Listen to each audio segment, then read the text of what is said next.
দেশ ও জনগণের জন্য বিএনপি অনেক ত্যাগ স্বীকার করেছে, ভবিষ্যতে আরও ত্যাগ স্বীকারে দল প্রস্তুত রয়েছে বলে জানিয়েছেন বিএনপির ভারপ্রাপ্ত চেয়ারম্যান তারেক রহমান। বিকেলে দীর্ঘ 23 বছর পর অনুষ্ঠিত পটুয়াখালী জেলা বিএনপি সম্মেলনে প্রধান অতিথি হিসেবে ভার্চুয়ালি যুক্ত হয়ে তিনি কথা বলেন। সকাল 10টায় জাতীয় দলীয় পতাকা উড্ডয়নের মাধ্যমে সম্মেলনের প্রথম অধিবেশনের উদ্বোধন করেন দলের জাতীয় নির্বাহী কমিটির ভাইস চেয়ারম্যান আব্দুল আওয়াল মিন্টু।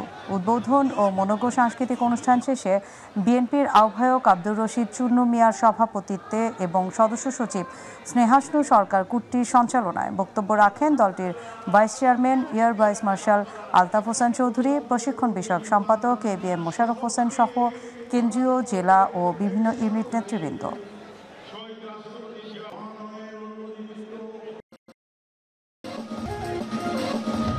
যে গণতন্ত্রের প্রত্যাশিত গণতন্ত্রে প্রতিষ্ঠিত করার জন্য আমরা ধীরে ধীরে ধাবিত হচ্ছি, সেই গণতন্ত্রের দাবি আদায় করার জন্য, গণতন্ত্রের ভিত্তি রচনা করার জন্য গত 15 বছরে আমাদের 700-ও বেশি সহকর্মী জীবন উৎসর্গ করেছে। আমাদের হাজার হাজার নেতাকর্মী বিভিন্নভাবে পঙ্গুত্ব বরণ করেছে। আমাদের বহু নেতাকর্মী তাদের বহুজনকে হারিয়েছে, বহু অত্যাচারিত নির্যাতিত হয়েছে। আজকে আপনারা এখানে 1511 জন যেই কাউন্সিলর আছেন, এর বাইরেও বহু নেতাকর্মী ডেলিগেট আছেন। আমার তো মনে হয় এখানে বোধহয় এমন কোনো মানুষ উপস্থিত নেই যার নামে না হলেও মিনিমাম একটা মিথ্যে মামলা নেই। এখানে নিশ্চয়ই প্রায় প্রত্যেকটি মানুষের নামে কিছু রাজনৈতিক দল ও ব্যক্তি শেখ হাসিনার ষড়যন্ত্রে পা দিয়ে নির্বাচন ভণ্ডুল করার চেষ্টা করছে বলে মন্তব্য করেছেন বিএনপির ভাইস চেয়ারম্যান শামসুজ্জামান দুদু। দুপুরে নারায়ণগঞ্জ শহরের একটি রেস্তোরাঁয় জাতীয় ঐক্য এবং গণতান্ত্রিক অভিযাত্রা শীর্ষক আলোচনা সভায় তিনি এ মন্তব্য করেন। আলোচনা সভাটি আয়োজন করে দেশ বাঁচাও মানুষ বাঁচাও আন্দোলনের নারায়ণগঞ্জ জেলা শাখা। শামসুজ্জামান দুদু বলেন, গণতন্ত্র উত্তরণের একমাত্র পথ হলো নির্বাচন, অথচ কেউ কেউ বলছে গণ অভ্যুত্থান হয়েছে শুধুমাত্র এক দলকে হটিয়ে আরেক দলকে বসানোর জন্য। এমন বক্তব্যে বিভ্রান্তি এবং দ্বিধাদ্বন্দ্ব তৈরি হয়েছে। তিনি আরও বলেন, জনগণের ইচ্ছাই নির্ধারণ করবে কে রাষ্ট্র ক্ষমতায় আসবে। স্বৈরতন্ত্রের বিরুদ্ধে আন্দোলন হচ্ছে গণতন্ত্রের লক্ষ্যে। স্বৈরতন্ত্রের পতন মানে গণতন্ত্র দেশে ফিরে আসবে, আর গণতন্ত্র ফিরে আসবে মানে একটি সাধারণ নির্বাচন। গণতন্ত্রে উত্তরণের জন্য নির্বাচন ছাড়া আর কোনো বিকল্প পথ নেই। এখন কেউ কেউ বলছে এক দলকে বাদ দিয়ে আরেক দলকে ক্ষমতা আনার জন্য আমরা এই গণঅভ্যুত্থান করিনি। আমি এটা দ্বন্দ্বের মধ্যে পড়ে গেছি। স্বৈরতন্ত্রের পতন হলে তো গণতন্ত্র আসবে, আর গণতন্ত্রে উত্তরণ করতে হলে যে কেউ নির্বাচন করে যে কোনো দল ক্ষমতা আসতে পারে। জুলাই পদযাত্রা সব শ্রেণী পেশার মানুষের মধ্যে সাড়া ফেলেছে উল্লেখ করে জাতীয় নাগরিক পার্টির আহ্বায়ক নাহিদ ইসলাম বলেছেন, এই পদযাত্রার মধ্য দিয়ে মানুষের মুক্তির সনদ তৈরি হবে। দেশ গড়তে জুলাই পদযাত্রার দ্বিতীয় দিনে কুড়িগ্রামের রাজারহাটে পথসভায় তিনি এসব কথা বলেন। যারা অভ্যুত্থান ব্যর্থ করতে চাচ্ছে তাদের বিরুদ্ধে প্রতিরোধ গড়ে তোলার আহ্বান জানিয়ে তিনি বলেন, সবাই মিলে একটি শান্তিপূর্ণ বাংলাদেশ গড়ে তুলতে হবে। এরপর বিকেলে লালমনিরহাটের উদ্দেশ্যে যাত্রা করবে দলটি।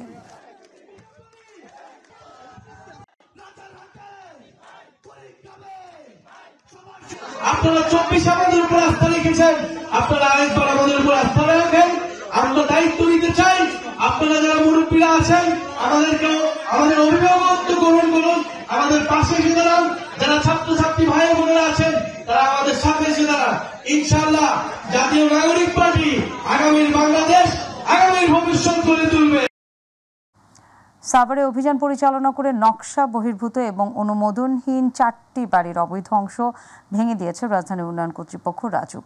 সকাল থেকে সাভার পৌরসভার টানগেন্ডা এলাকায় এই অভিযান পরিচালনা করেন রাজুকের নির্বাহী ম্যাজিস্ট্রেট বেলায়েত হোসেন। নির্বাহী ম্যাজিস্ট্রেট বলেন, রাজুকের অনুমোদন না নেওয়া এবং নকশা বহির্ভূতভাবে ভবন নির্মাণ করায় মোবাইল কোর্ট পরিচালনা করা হয়েছে। এ সময় 4টি ভবন অনুমোদনহীন এবং নকশা বহির্ভূত কাজ করায় তা ভেঙে ফেলা হয়েছে। একই সাথে তারা যেন পরবর্তীতে রাজুকের অনুমোদন ছাড়া ইমারত নির্মাণ না করে সে বিষয়ে মুচলেকা নেওয়া হয়েছে। এই সময় তিনি আরও বলেন, এ ধরনের অভিযান সামনে অব্যাহত থাকবে।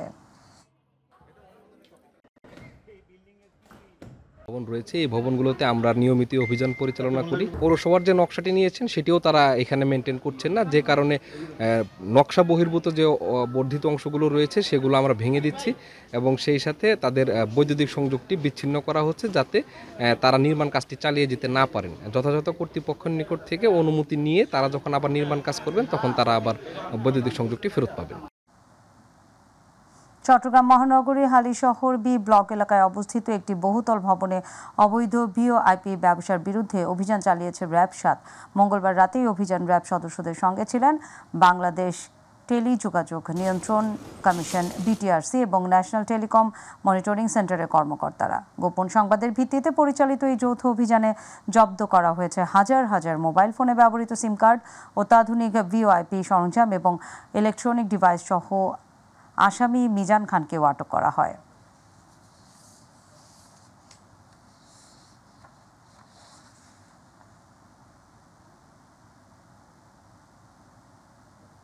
অভিযানটা ছিল মূলত অবৈধ ভিওআইপি ব্যবসা পরিচালনা করছে এমন এক ব্যক্তির বিরুদ্ধে। আমরা একজন আসামিকে গ্রেপ্তার করতে সক্ষম হয়েছি এবং আপনারা দেখতে পাচ্ছেন যে আমরা ইতিমধ্যে প্রায় সার্ভার বক্স যেগুলো বলে বা সিম বক্স প্রায় 30-এর উপরে আমরা জব্দ করেছি এবং সিম সংখ্যা যেগুলো পেয়েছি আনুমানিক 10,000 প্লাস মাইনাস।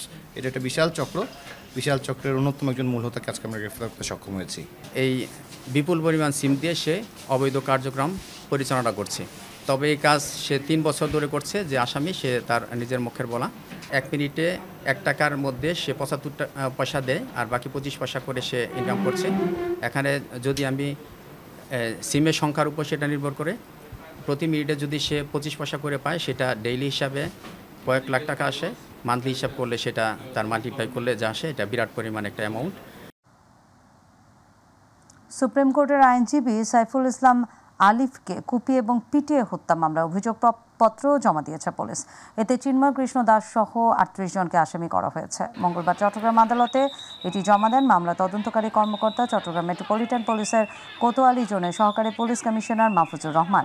সিএমপির অতিরিক্ত উপকমিশনার মফিজউদ্দিন জানান, অ্যাডভোকেট সাইফুল ইসলাম আলিফ হত্যা মামলায় চিন্ময় কৃষ্ণ দাসকে 38 জনকে আসামি করে আদালতে অভিযোগপত্র জমা দিয়েছে পুলিশ।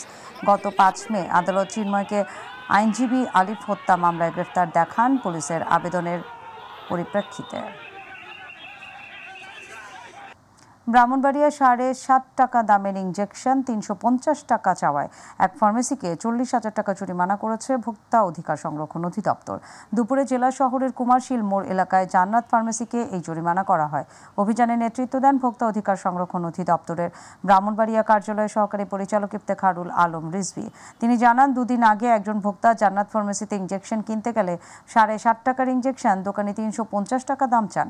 বিষয়টি নিয়ে সামাজিক যোগাযোগ মাধ্যমে একটি ভিডিও প্রকাশিত হয়। অভিযান চালিয়ে অভিযোগের সত্যতা পাওয়ায় ফার্মেসিকে 40,000 টাকা জরিমানা এবং সতর্ক করা হয়েছে।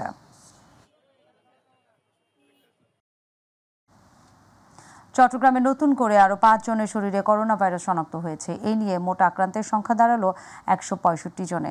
চট্টগ্রাম জেলা সিভিল সার্জন কার্যালয়ের প্রতিদিনের প্রতিবেদনের তথ্য অনুযায়ী গত 24 ঘন্টায় 11টি ল্যাবে 161 জনের নমুনা পরীক্ষা করা হয়। সেভরন ল্যাবে 5 জনের করোনা শনাক্ত হয়। নতুন শনাক্ত হওয়া 5 জনের মধ্যে 2 জন নারী এবং 3 জন পুরুষ। এছাড়া 165 জনের মধ্যে 84 জন পুরুষ এবং 80 জন নারী এবং 1 জন শিশু রয়েছে। এছাড়া এখন পর্যন্ত মৃত্যু হওয়া মোট 7 জনের মধ্যে 3 জন পুরুষ এবং 4 জন মহিলা।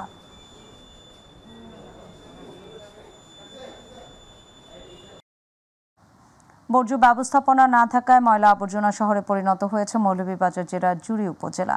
নির্দিষ্ট জায়গা না থাকায় প্রতিদিন যত্রতত্র ফেলা হচ্ছে ময়লা আবর্জনা। এতে প্রতিনিয়ত ছড়াচ্ছে দুর্গন্ধ, হুমকির মুখে পড়েছে পরিবেশ। প্রতিনিধি মনিরুল ইসলামের তথ্যচিত্রে আরও জানাচ্ছেন আতিকুর রহমান তিতাস। মৌলভীবাজার জেলার জুড়িতে যত্রতত্র ফেলা হচ্ছে ময়লা আবর্জনা। রাস্তাঘাট, অলিগলি, নদীর পাড় সহ যেখানে সেখানে বর্জ্য ফেলায় পুরো শহর যেন ময়লার ভাগাড়ে পরিণত হয়েছে। যেখানে সেখানে ময়লা ফেলার কারণে দিন দিন বিপজ্জনক হয়ে উঠছে চারদিকের পরিবেশ। ফলে চরম স্বাস্থ্য ঝুঁকিতে রয়েছে সাধারণ মানুষ সহ শিক্ষা প্রতিষ্ঠানের কোমলমতি শিশুরা। হাসপাতালের বর্জ্য, হোটেলের পচাবাসী খাবার, দোকানপাটের আবর্জনা সহ বিভিন্ন প্রতিষ্ঠানের ময়লা আবর্জনা শহরের প্রবেশ মুখে ফেলা হচ্ছে অপরিকল্পিতভাবে। এসব ময়লার কারণে স্থানীয় ব্যবসায়ী ও পথচারীরা পড়েছেন চরম বিপাকে। দুর্গন্ধের জন্য আমাদের শরীর মানে শরীর স্বাস্থ্য খারাপ হয়ে যেতেছে। আমরা এই ময়লার কারণে আমরা দোকানদারি করতে পারি না। আমার 6-7 জন মানুষ আছে, একজন না একজন ডেলি অসুস্থ হয়। রাস্তার আশেপাশে অনেক ময়লা আবর্জনা ফেলানো থাকে, তাই আমাদের যাতায়াতের জন্য খুব কষ্ট হয় এবং আমরা অনেক সময় এই দুর্গন্ধের কারণে আমরা অসুস্থ হয়ে যাই। এখানে অনেক ময়লা আবর্জনা ফেলানো থাকে, এগুলো অনেক দুর্গন্ধ। আমরা চাই এগুলো পরিষ্কার করা হোক। বর্জ্য ব্যবস্থার এমন চরম ভোগান্তি দেখে ক্ষোভ জানিয়েছেন পরিবেশবিদরা। তারা জানিয়েছেন যেখানে সেখানেও নদীতে বর্জ্য ফেলার কারণে পরিবেশের বিপর্যয় সহ বাড়ছে দূষণ। আমরা যে পরিবেশ বিপর্যয় দেখতে পাচ্ছি, আমরা স্থানীয়ভাবে যেটা বলতে চাচ্ছি সেটা হচ্ছে জুড়ি নদীতে যে ময়লার বাগাড় এবং বিশেষ করে রাস্তার আশপাশে যেভাবে পলিথিন নর্দমাতে ফেলা হচ্ছে, আমাদের ভবিষ্যৎ প্রজন্ম নিঃসন্দেহে এগুলো হুমকির সম্মুখীন। বর্জ্য ব্যবস্থাপনার বিষয়ে অচিরেই নেওয়া হবে সরকারি উদ্যোগ, জানিয়েছেন উপজেলা নির্বাহী অফিসার। যাদের ব্যক্তিগত জমি আছে তারা দান করতে পারবেন, তাহলে আমরা উপজেলার পক্ষ থেকে আমরা অবশ্যই এটা উদ্যোগ নিয়ে আমরা একটা ডাম্পিং স্টেশন করে দেবো, যাতে করে আমাদের উপজেলার এই ময়লা ব্যবস্থাপনা বা বর্জ্য ব্যবস্থাপনার একটা সুরাহা ঘটে। 2004 সালে জুরি উপজেলা ঘোষণার পর থেকে বিভিন্ন অবকাঠামোগত উন্নয়ন হলেও শহরের সৌন্দর্য রক্ষা ও পরিবেশ সংরক্ষণে এখনও নেই কোনো সরকারি উদ্যোগ।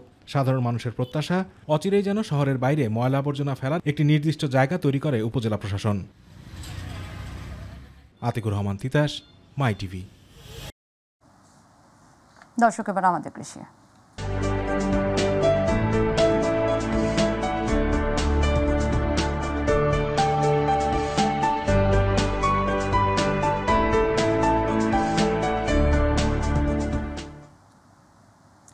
ব্রাহ্মণবাড়িয়া উপজেলা প্রশাসন ও কৃষি সম্প্রসারণ অধিদপ্তরের আয়োজনে চলতি অর্থ বছরে প্রণোদনা কর্মসূচির আওতায় মাধ্যমিক ও উচ্চ মাধ্যমিক শিক্ষার্থীদের মাঝে বিনামূল্যে ফল এবং ঔষধি গাছের চারা বিতরণ করা হয়েছে। সকালে সদর উপজেলা হলরুমে আয়োজিত অনুষ্ঠানে প্রধান অতিথি ছিলেন জেলা কৃষি সম্প্রসারণ অধিদপ্তরের উপপরিচালক ডক্টর মোস্তফা ইমরান হোসেন। সদর উপজেলা নির্বাহী কর্মকর্তা সিফাত ইশতিয়াক ভূঁইয়ার সভাপতিত্বে উপস্থিত ছিলেন সদর উপজেলা কৃষি কর্মকর্তা শাহনা বেগম, অতিরিক্ত কৃষি অফিসার সালমা সুলতানা, উপজেলা একাডেমিক সুপারভাইজার পাপিয়া আক্তার সহ আরো অনেকে। ব্রাহ্মণবাড়িয়া কসবায় বিনামূল্যে ফলজ, বনজ এবং ঔষধি গাছের চারা বিতরণ করা হয়েছে। সকালে উপজেলা পরিষদ প্রাঙ্গণে কসবা কৃষি সম্প্রসারণ অধিদপ্তরের আয়োজনে চারা বিতরণ করা হয়। কৃষি কর্মকর্তা হাজেরা বেগমের সভাপতিত্বে অনুষ্ঠানে প্রধান অতিথি ছিলেন উপজেলা নির্বাহী কর্মকর্তা মোহাম্মদ সামিউল ইসলাম। এ সময় কৃষি সম্প্রসারণ কর্মকর্তা তাপসী রাবেয়া, প্রেস ক্লাব সভাপতি আবুল খায়ের স্বপন, উপজেলা প্রকৌশলী কাজী মাহমুদুল্লাহ, উপজেলা মাধ্যমিক শিক্ষা কর্মকর্তা আবু তৌহিদ উপস্থিত ছিলেন।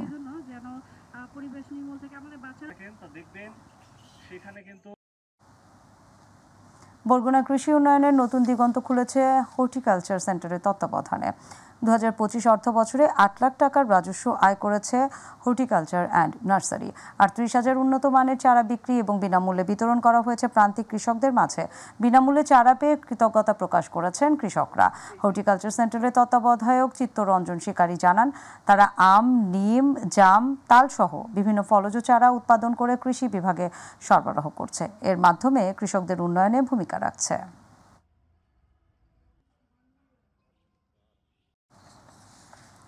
মেহেরপুরে গাংনীতে গ্রীষ্মকালীন শাকসবজি, বীজ, সার এবং বিভিন্ন গাছের চারা বিতরণের উদ্বোধন করা হয়েছে। দুপুরে উপজেলা পরিষদ চত্বরে কৃষক এবং শিক্ষা প্রতিষ্ঠানের মাঝে প্রণোদনা কর্মসূচির আওতায় এ সকল সামগ্রী বিতরণ করা হয়। গাংনী উপজেলা কৃষি অফিসার ইমরান হোসেনের সভাপতিত্বে প্রধান অতিথি হিসেবে বিতরণ কাজের উদ্বোধন করেন উপজেলা নির্বাহী কর্মকর্তা আনোয়ার হোসেন।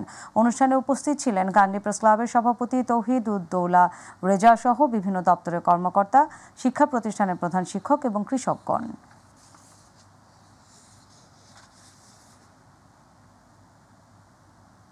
টাঙ্গাইলের ঘাটাইরে programme on agriculture and rural transformation for nutrition, entrepreneurship and resilience in Bangladesh প্রোগ্রামের আওতায় পার্টনার কংগ্রেস 2025 অনুষ্ঠান অনুষ্ঠিত হয়েছে। সকালে উপজেলা কৃষি সম্প্রসারণ অধিদপ্তরের আয়োজনে এই অনুষ্ঠান অনুষ্ঠিত হয়। ঘাটাইল উপজেলা নির্বাহী কর্মকর্তা আবু সাইদের সভাপতিত্বে অনুষ্ঠানে প্রধান অতিথি ছিলেন টাঙ্গাইল উপপরিচালক কৃষি সম্প্রচার অধিদপ্তর কৃষিবিদ আশেক পারভেজ। অনুষ্ঠানে স্বাগত বক্তব্য রাখেন উপজেলা কৃষি অফিসার দিলশাদ জাহান।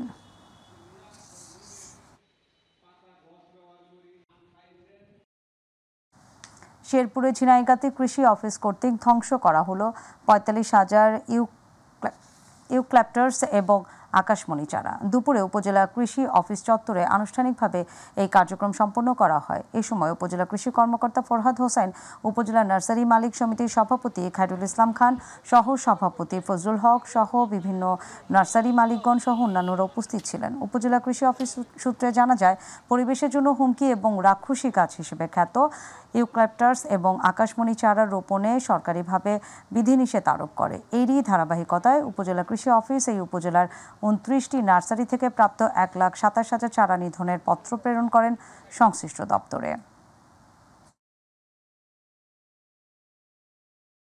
দিতেছি এই যে চারাটা আজকে নিধন করা হবে। এরপরে আমাদের যা চারা আছে নার্সারিগুলা এটা নিজেরাই ধ্বংস করব এবং আমরা একটা অঙ্গীকার দিতেছি যে আমরা আর ভবিষ্যতে আকাশমণি এবং ইউক্যালিপটাস চারা আর করব না, বিক্রি করব না, পরিবহন করব না। ঝিনাইগাতি উপজেলায় 45,000 চারা ধ্বংস করার জন্য আমরা 1,80,000 টাকা বরাদ্দ পেয়েছি। প্রতি চারার মূল্য এখানে নির্ধারণ করা হয়েছে 4 টাকা করে। সেই অনুযায়ী আমরা যখন গভর্নমেন্ট প্রজ্ঞাপন জারি করে আকাশমণি ইউক্যালিপটাস গাছ নিষিদ্ধ ঘোষণা করে এর সকল ধরনের উৎপাদন, পরিবহন, বিক্রয়, বিপণন সকল কিছু নিষিদ্ধ করে, তখনই আমরা আমাদের ঝিনাইগাতি উপজেলায় যে সকল নার্সারি আছে সেই নার্সারিদের কাছে আমাদের উপসহকারী কৃষি কর্মকর্তার মাধ্যমে আমরা কোন নার্সারিতে কতগুলো চারা রয়েছে সেগুলোর আমরা একটা তালিকাভুক্ত করি। সেই মোতাবেক আমরা রিপোর্ট প্রদান করি আমাদের অধিদপ্তরে। তারই ধারাবাহিকতায় 45,000 চারা ধ্বংস করার জন্য আমাদের একটা বরাদ্দ রয়েছে। চট্টগ্রাম কাস্টমস হাউসের কমিশনার জাকির হোসেনকে সাময়িক বরখাস্ত করা হয়েছে। গত 28 এবং 29 জুন চট্টগ্রাম কাস্টমস হাউস বন্ধ রেখে আমদানি রপ্তানি কার্যক্রম বাধাগ্রস্ত করায় তার বিরুদ্ধে এই শাস্তিমূলক ব্যবস্থা নিয়েছে অভ্যন্তরীণ সম্পদ বিভাগ আইআরডি। মঙ্গলবার এই সংক্রান্ত আদেশ জারি করা হয়। এতে সই করেন আইআরডি সচিব এবং জাতীয় রাজস্ব বোর্ড চেয়ারম্যান আব্দুর রহমান খান। আজ সকালে চট্টগ্রামে কাস্টম বন্ড কমিশনারেটের কমিশনার মোহাম্মদ শফিউদ্দিনকে চট্টগ্রাম কাস্টম হাউসের কমিশনার হিসেবে দায়িত্ব দেওয়া হয়। রাজস্ব খাতে যৌক্তিক সংস্কারের দাবিতে গত 28 এবং 29 জুন এনবিআর সংস্কার ঐক্য পরিষদের ব্যানারে শুল্ক কর কর্মকর্তা কর্মচারীরা কমপ্লিট শাটডাউন কর্মসূচি পালন করেন। হবিগঞ্জে ফিজিওথেরাপিস্ট হয়েও নিজের নামের আগে ডাক্তার উপাধি ব্যবহার এবং রোগীদের প্রেসক্রিপশন লিখে দেওয়ার অপরাধে আব্দুর রহমান নামে এক ভুয়া চিকিৎসককে 1 মাসের কারাদণ্ড এবং 50,000 টাকা জরিমানা করেছেন ভ্রাম্যমাণ আদালত। মঙ্গলবার হবিগঞ্জ শহরের রাজনগর এলাকায় মুক্তিযোদ্ধা হায়দার আলী হাসপাতালে এই অভিযান পরিচালনা করেন নির্বাহী ম্যাজিস্ট্রেট রণজিৎ চন্দ্র দাস। ভ্রাম্যমাণ আদালত জানায়, আব্দুর রহমান একজন ফিজিওথেরাপিস্ট হলেও দীর্ঘদিন ধরে তিনি রোগীদের ঔষধ লিখে দিচ্ছিলেন এবং নিজেকে প্রফেসর ডাক্তার আব্দুর রহমান পরিচয় দিয়ে চিকিৎসা কার্যক্রম চালাচ্ছিলেন। তার বিরুদ্ধে অভিযোগ উঠলে জেলা প্রশাসন এবং স্বাস্থ্য বিভাগ যৌথ অভিযান পরিচালনা করে।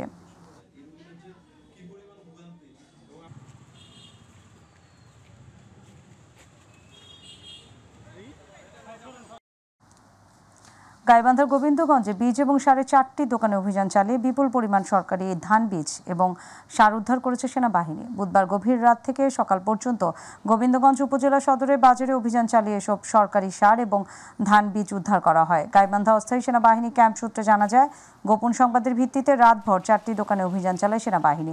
এই সময় 4টি দোকান থেকে 6,977 কেজি ধান বীজ এবং 559 বস্তা সার উদ্ধার করা হয়। পরে গোবিন্দগঞ্জ উপজেলা সহকারী কমিশনার আসাদুজ্জামান 3টি দোকান মালিককে 10,000 টাকা করে 30,000 টাকা এবং অপরজনকে 20,000 টাকা, মোট 50,000 টাকা জরিমানা করেন।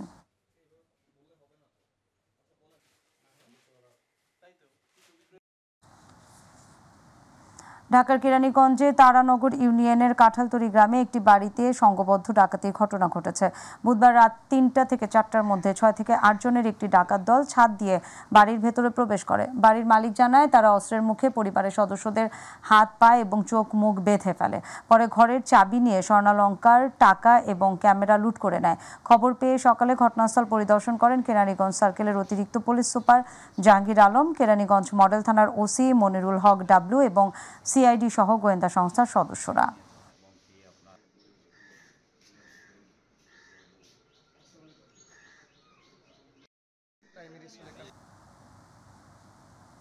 টাঙ্গাইলের নাগরপুর উপজেলার গোপন সংবাদের ভিত্তিতে মোবাইল কোর্ট পরিচালনা করে চায়না জাল জব্দ করেছে উপজেলা প্রশাসন। গতকাল উপজেলা সহকারী কমিশনার দীপ ভৌমিকের নেতৃত্বে নাগরপুর সদর ইউনিয়নের আলুকদিয়া গ্রামে নোয়াই নদী থেকে অবৈধ চায়না দুয়ারি জাল জব্দ করা হয়। অভিযানে জব্দকৃত জাল পুড়িয়ে ফেলা হয়।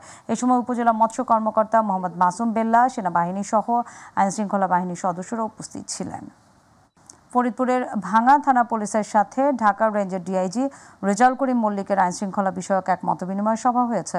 মতবিনিময় সভায় ডিআইজি বলেন, আইনশৃঙ্খলা পরিস্থিতি যে কোনো মূল্যে বজায় রেখে ফ্যাসিবাদ মুক্ত হয়ে জনবান্ধব হিসেবে গড়ে উঠে পুলিশকে কাজ করতে হবে। দুপুরে ভাঙ্গা থানা সম্মেলন কক্ষে জেলা পুলিশ সুপার আব্দুল জলিলের সভাপতিত্বে অতিরিক্ত পুলিশ সুপার আসিফ ইকবাল, ভাঙ্গা থানার অফিসার ইনচার্জ মোহাম্মদ আশরাফ হোসেন এবং হাইওয়ে থানার ওসি রকিবুজ্জামান সহ পুলিশের ঊর্ধ্বতন কর্মকর্তাবৃন্দ উপস্থিত ছিলেন।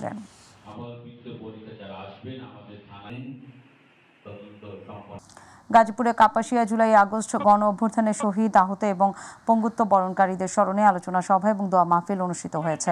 মঙ্গলবার কাপাসিয়া উপজেলা জামায়াতে ইসলামীর উদ্যোগে এই কর্মসূচির আয়োজন করা হয়। অনুষ্ঠানে সভাপতিত্ব করেন কাপাসিয়া উপজেলা জামায়াতের আমির মাওলানা ফরহাদ হোসেন মোল্লা এবং সঞ্চালনা করেন উপজেলা সেক্রেটারি মাওলানা তোফাজ্জল হোসেন। প্রধান অতিথি ছিলেন বাংলাদেশ ইসলামী ছাত্র শিবিরের সাবেক কেন্দ্রীয় সভাপতি সালাউদ্দিন আইয়ুবী।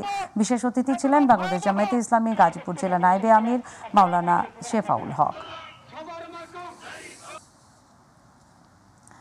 খুলনায় জুলাই গণ অভ্যুত্থানে শহীদদের স্মরণে দোয়া মাহফিল অনুষ্ঠিত হয়েছে। খুলনা জেলা প্রশাসনের আয়োজনে জুলাই অভ্যুত্থানে সকল শহীদদের আত্মার মাগফিরাত এবং আহতদের দ্রুত সুস্থতা কামনা করে দোয়া মাহফিল হয়। জেলা প্রশাসক মোহাম্মদ সাইফুল ইসলামের সভাপতিত্বে খুলনা বিভাগীয় কমিশনার ফিরোজ সরকার, খুলনা রেঞ্জ ডিআইজি রেজাউল হক, মহানগর বিএনপির সভাপতি শফিকুল আলম মনা, মহানগর জামায়াতে ইসলামীর আমির অধ্যাপক মাহফুজুর রহমান, শহীদ সাকিব রায়হানের বাবা শেখ আজিজুর রহমান, মহানগর বৈষম্য বিরোধী ছাত্র আন্দোলনের আহ্বায়ক আল শাহরিয়ার, এনসিপি প্রতিনিধি আহমেদ হামিম রাহাত এবং আন্দোলনের সাথে যুক্ত থাকা ছাত্ররা উপস্থিত ছিলেন। সিরাজগঞ্জের চৌহালিতে ভালনারেবল উইমেন বেনিফিট কার্যক্রমের উন্মুক্ত উপকারভোগী বাছাই অনুষ্ঠান 30 জুন শুরু হয়েছে। উপজেলা নির্বাহী কর্মকর্তা মুস্তাফিজুর রহমান এবং যাচাই বাছাই কমিটি বাগুটিয়া এবং ঘোরজান 2 ইউনিয়নের বিভিন্ন ওয়ার্ডে বাছাই কার্যক্রম উদ্বোধন করেন। উপজেলা নির্বাহী কর্মকর্তা মুস্তাফিজুর রহমান বলেন, আগত আবেদনকারীগণ বাছাই প্রক্রিয়ার স্বচ্ছতায় সন্তোষ প্রকাশ করেছেন। সুষ্ঠুভাবে পুরো কার্যক্রম চলবে।